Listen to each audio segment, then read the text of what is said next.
Hi, this is Shenoy. In this episode, I'm covering Shenoy Bliss Garden Farm to Table Cuisine. When summer's bounty of homegrown veggies hits, it's time to enjoy the fruits of your labors. Chili peppers are widely used in many cuisines as a spice to add heat to dishes. Today I'm going to show you a dish called Hinga mirsaang. Slice the green chilies lengthwise, add 2 teaspoons salt and mix well. Do not use bare hands, just try to avoid touching the green chilies because they are very spicy and hot. Now you have to add chopped green tomatoes. For 2 cups of green chilies, you need 3 green tomatoes. Mince it very fine, chop it, and then mix with the green chilies. Mix well.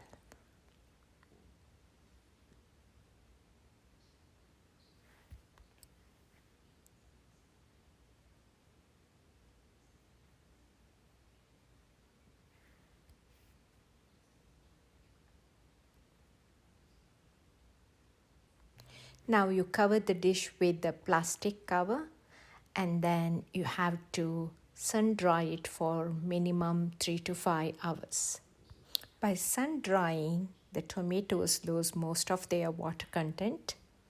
Now the green chilies are ready to cook. Heat 2 tablespoons of oil, add big pinch of hing, and then add the marinated sun-dried sliced green chilies and green tomatoes. Mix well and then cook at least for 10 minutes. That is until the green chilies and tomatoes are well cooked. And you can see here the color of chili changes from dark green to light green. That shows that chilies and both tomatoes are well cooked. Now you have to add aromatic spice powder. This is a fried teaspoon mustard seeds and then teaspoon of methi, fenugreek seeds.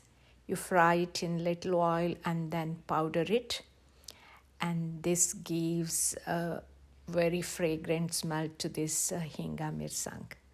You add that, mix well and cook at least for 5 more minutes and cover and cool this green chilies for 10 more minutes. Hinga mirsaang or hot and sour green chilies in asafoetida is ready. Store it in a tight jar and you can keep it in fridge for up to 2 weeks. This can be served as a side dish with hot rice and dal. It tastes so good, yummy. Happy cooking. Hope you like this video. Thank you.